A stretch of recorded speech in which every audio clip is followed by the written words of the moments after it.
Continuing production of The Open Mind has been made possible by grants from the Rosalind P. Walter Foundation, the Bluestein Family Foundation, the Joan Ganz Cooney and Peter G. Peterson Fund, the Malkin Fund, the May and Samuel Rudin Family Foundation, the JoAnn and Kenneth Wellner Foundation, the John D. and Catherine T. MacArthur Foundation, and from the corporate community, Mutual of America.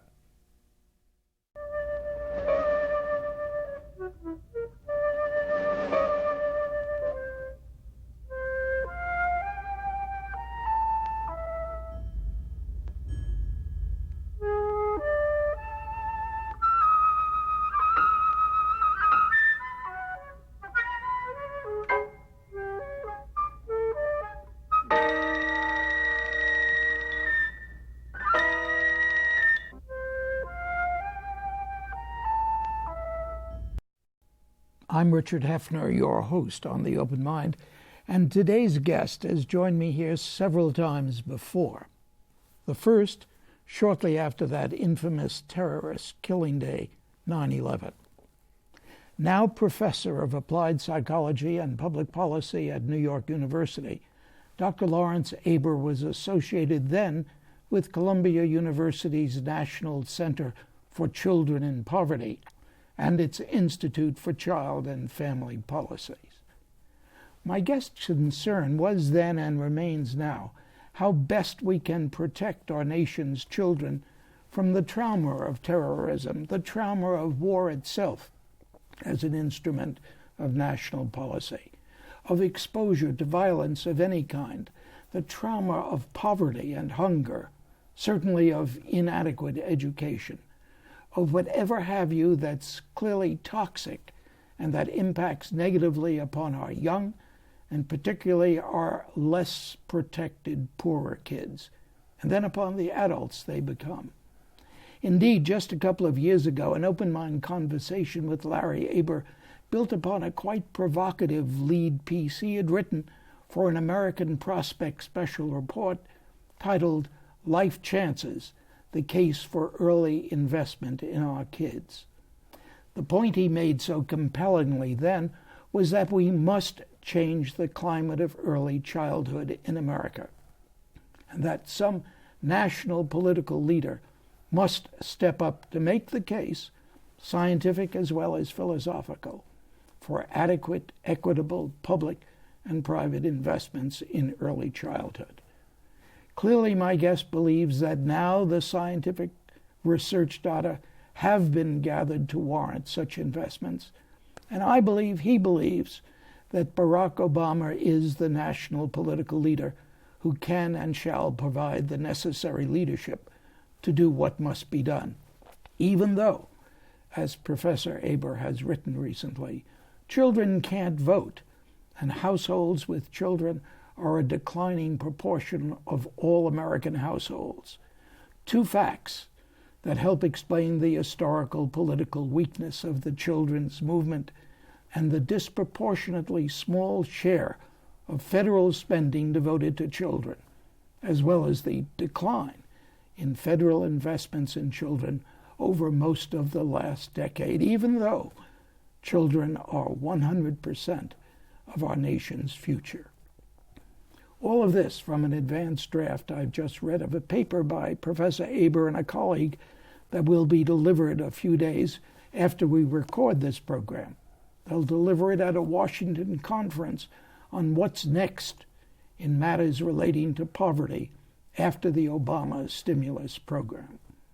And I, of course, have no hesitation in asking my guest both what it is he wants to happen next and what he thinks will really happen. Larry, is there a difference between the two? Absolutely, Richard. You're certainly right that compared to most of the 8 years between 2000 and 2008, I believe there is a political leadership at the highest levels in Washington that are more prepared to face the facts about our nation's kids and act on them. But this president is coming into the end of his first year in office, facing so many huge obstacles. And candidly, the distance between what he wanted to do and what he's done so far is bigger than many of us would have hoped. And you think from this point on, in terms of children and poverty and education? I think that, well, I just described, my first statement was how the glass is half empty. The glass is half full, too. The biggest single domestic policy initiative prior to health care reform in the first year of the Obama administration was the stimulus bill. And as your viewers know, the stimulus bill put out about $787 billion to stimulate the economy in various ways. The paper that you referred to, my colleague and I show that in that bill, children got a higher proportion of attention in that stimulus bill than they do in the regular domestic budget. The total proportion of the domestic budget that goes to children normally is about 10% a year, and in the stimulus bill, about 18% of the money went toward children. So that's a very significant improvement over kind of baseline over the last several decades. So that's good. But the stimulus bill was meant to help America get back on its feet in the face of the Great Recession. It is by design temporary, and so many of the things that the Obama administration did in the stimulus bill really required to be built into regular permanent policy, not a 1 or 2 year exceptional policy response. What's going to happen when those funds are gone? Well, as we're sitting here on a cold January afternoon in New York, you know that there's lots of debate within the nation and within the Democratic Party about whether a second stimulus bill is needed and could be passed.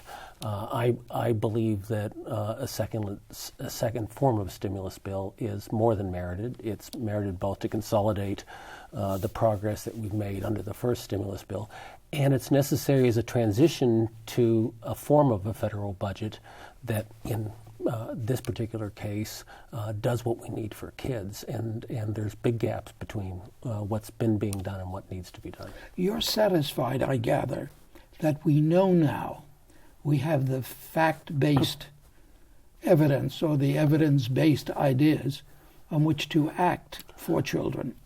I am satisfied that there is enough knowledge out there to make very smart choices about wise investments in our kids that are likely to return high payoff. I'm a part-time policy wonk, as you know, but I'm a full-time scientist. So I don't believe that our knowledge creation agenda should ever stop. And in the same paper you're citing, I lay out the case for a much more aggressive and ambitious federal R&D effort to continue to improve ways we understand how to increase the well-being of low-income children and their families.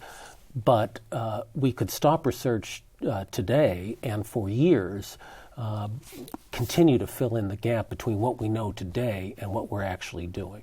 I'll just give one example. Right now, we spend 60 to 80% of federal public expenditures on kids on K-12 education. And that means that there are two age periods in life: before children enter public school and after children leave publicly supported secondary school, where the public investments in kids go down dramatically. So if we spend $4,000 a year of public investments in young children, that's a high estimate. We spend on average $10,000 a year for public education for kids K to 12. Well, we also know that the first 3 or 4 years of life are at least as important, and many people would argue are more important in determining future life chances than the years from K to 12. Does it make sense to spend 40% of annual expenditures on average during the kids' most formative years compared to the years of K to 12 education? K to 12 education, the amount we invest in it is not too little. I mean, it's not too much, but it's historically anachronistic that we are spending that much at that period of life rather than the first 3 or 4 years of life. Okay, you've identified this disparity. Yeah. Now explain it. Well, historically, the American economy, when public education began being funded, it was funded for two purposes. The first is, as we were making a transition from an agrarian to an industrial economy, children weren't needed for labor. They weren't Anymore. And we wanted as a nation to prepare them for the kinds of manufacturing and other kinds of jobs that our economy was growing. We wanted to teach them to read and write. That's purpose number one. And we wanted to introduce them to citizenship. That's purpose number two. People thought that you could and should start doing that at about age 6. And therefore, we structured public education to begin at about age 6.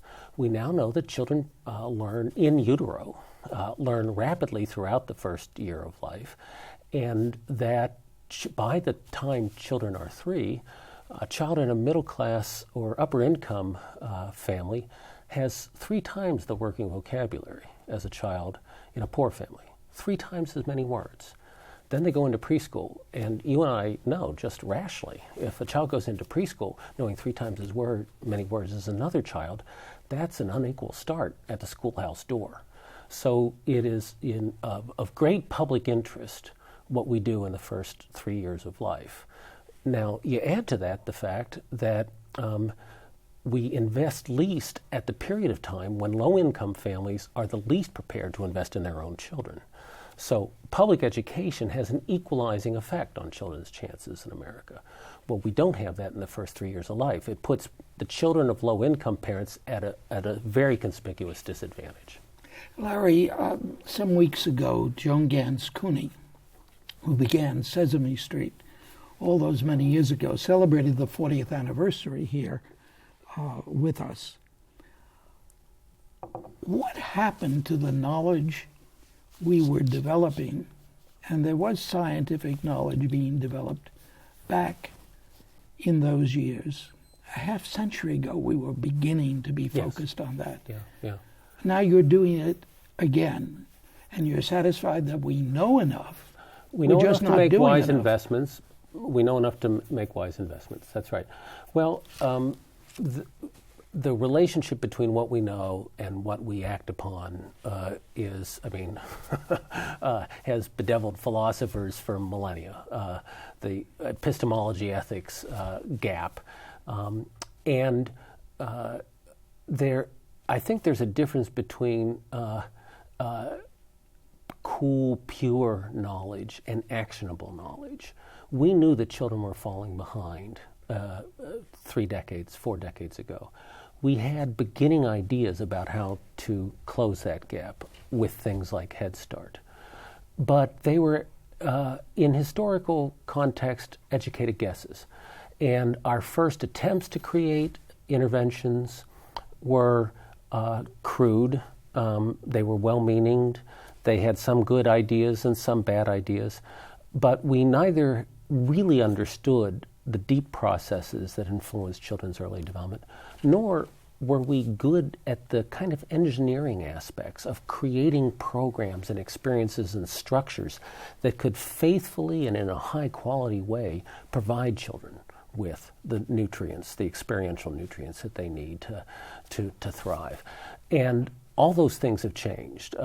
The knowledge of the basic process has gotten deeper. As it's gotten deeper, our technology, our engineering expertise, social engineering expertise, that dirty word, has improved. And we now can identify what are the dimensions of high-quality early childhood programs, what dimensions need to be there for a child who is behind in language development, what dimensions need to be there for a child who has behavioral difficulties, and the capacity to create effective early learning and development experiences is greater. What isn't greater yet is the resources and holding public officials accountable for improving conditions for young kids like we hold them accountable for kids K to 12. That's interesting. Is that because from K to 12 society is there, yes, government is yes, there? Yeah, there are local education authorities, school superintendents and principals, public officials whose responsibility is to run a K-12 system. The early childhood system isn't a system. We have child care, a little bit of Head Start, a little bit of early Head Start, a few early intervention programs. It's very decentralized, very variable. There is no universal platform for children in the first 3 years of life, with the exception of the healthcare system, which is overburdened and has a hard time doing it all. Has the Obama administration in this first year demonstrated its understanding of the dilemma that you just described? It has demonstrated its understanding in the following ways. It has made a commitment to increasing funding to early Head Start. It has made a commitment to helping states develop what are called home visiting programs for new parents and their infants. These are both evidence-based approaches to improve children's early development. They've appointed an assistant secretary level person who's a liaison across all the federal departments to pull together the panoply of programs and approaches that I was talking about to come up with a coordinated vision. These are all improvements. What they have done, though, is only invest a fraction of what's going to be required to achieve what I call in that paper developmental equity. How are we going to move as a nation from spending less than $4,000 a year on young kids to at least the equivalent of what we spend for kids K-12, about $10,000 a year? My premise is that until we adequately capitalize the first 3 years of life, we are going to be boxed into this splintered, fragmented, low-quality approach to doing right by the youngest kids. And that's just flat out irrational. How come the church understood what you're saying? Has understood it for centuries and centuries and centuries. The church? The church itself would say, give me those children until their age, whatever. Yeah. That's beyond my pay grade, Richard. I was raised a Roman Catholic in all Catholic schools until I went to university. And I do believe, and I'm not sure this is what you were getting at, but I do believe there is a moral dimension to this. It is not just pragmatics and economics. I believe it is in our enlightened self-interest as a nation to invest equitably and effectively in the first 3 years of life. As a matter of fact, if you look at the returns on investment in education, they are more stable and higher on average than investments in almost any other sector in the last 30 or 40 years. We get about 10% on the dollar per year in good investments in education, both individually and nationally. But it isn't all practical, it isn't all economic. In the end, these are little creatures who have lives of their own, and that their future life trajectories are affected by how we treat them now. And an enlightened self-interest approach is not going to be adequate. I believe that children have a special moral and practical call on our government's attention for the reasons you described. They can't vote themselves, and they are 100% of our nation's future. I like that phrase. It's yours. I like it. Well, but it's true. I mean, they are a declining proportion of households. Households with children, especially young children, are a declining proportion of our national households. And in a way, that marginalizes them politically. Mm-hmm. But nonetheless, we have no future without them, and they are a very precious commodity. And your bet? My bet is that that the next couple years are going to be tough. I don't believe that children will fare as well in the next couple budgets as we would like, because of the enormous political and fiscal challenges facing our nation right now.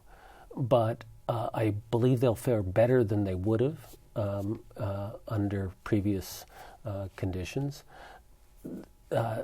And more importantly, I think now's the time to set as a national goal really preparing to invest not just in the K-12 years, but in the first 3 years of life And in the years between leaving secondary school and achieving young adult status, about as much as we invest in the K to 12 years. If we can put ourselves on that path, and if it takes 10 or 20 years, that's all right. The one analogy is the interstate transportation system. A century ago, we knew we had to build highways all over the country to help the nation prosper. We set goals, we drew the lines, and it was a series of administrations that made the investments that it took to develop the interstate transportation system. That's the kind of big picture look we need right now. We need to say we're going to invest in kids from birth to early adulthood. We're going to make the investments over time. We're going to build a system that's adequate to our future. Are you emphasizing that because the moral issue isn't going to carry? I'm emphasizing that because I think that if advocates who are strident about immediate investments and then turn politicians who are prepared to solve things over a longer-term basis into the enemy is not the path to success. So unfortunately, I think the child advocacy community has too often been strident and insistent on immediate action. And when immediate action isn't forthcoming, people who could be with them to create a 10-year plan become their short-term enemies. And I don't believe that's the way to go. Have you run into that in the work that you've been doing? Yes. I assume that you weren't yes. being Absolutely. hypothetical. No, absolutely. And but it's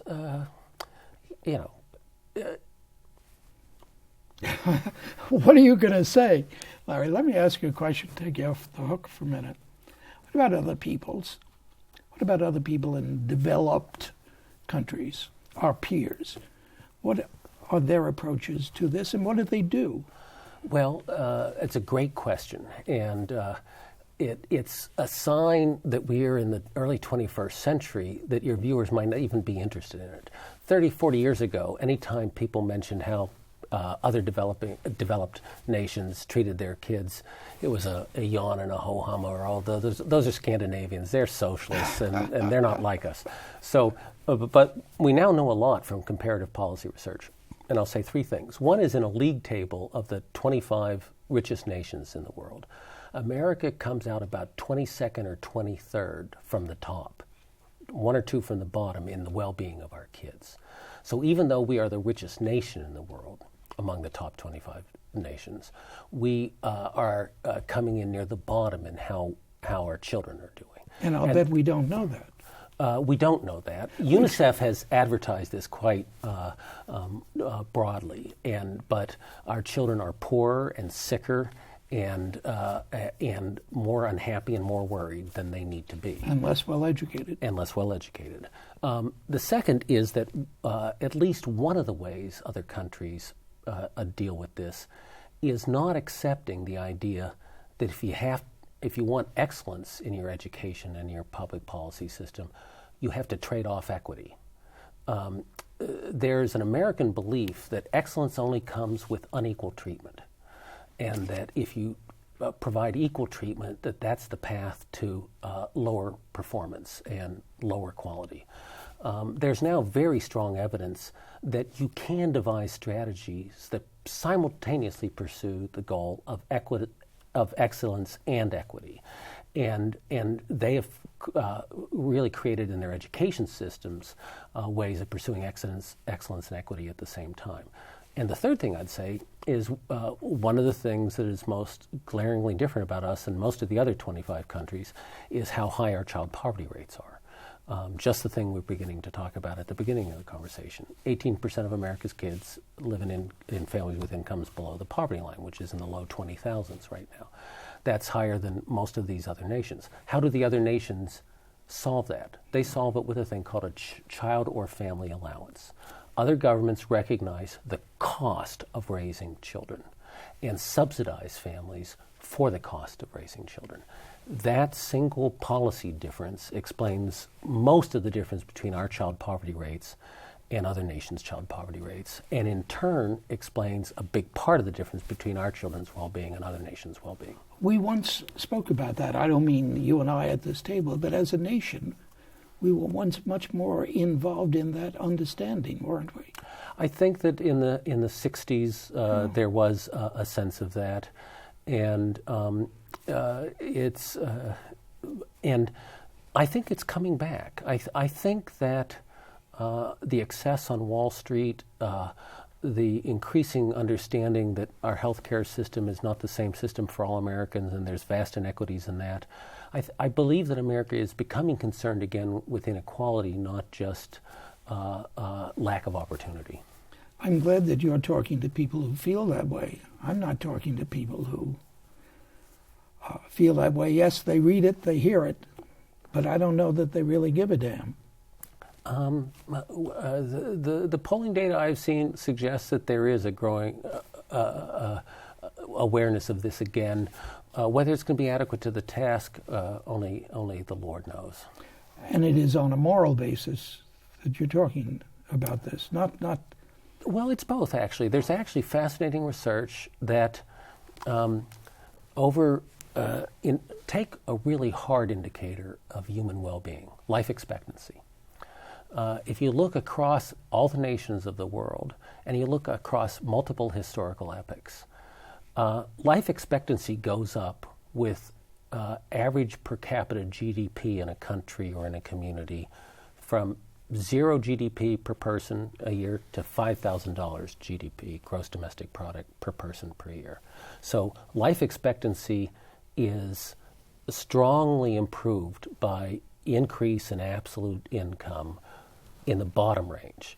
Once you reach about $5,000 a year per person, it's most strongly influenced not by the absolute level of economic resources, but by inequality, by the difference between the person who has the most and the least. Our public health, wealthy people are less well in a society that is more unequal than equally wealthy people in a society that's more equal. That's very strong public health information right now. Larry, we've reached the end of our time, but you ought to bottle that information and sell it. I'm afraid if I do, it'll wind up on some abandoned shore.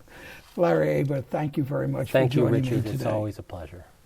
And thanks to you in the audience. I hope you join us again next time. Meanwhile, as another old friend used to say, good night and good luck. And do visit the Open Mind website at www.theopenmind.tv.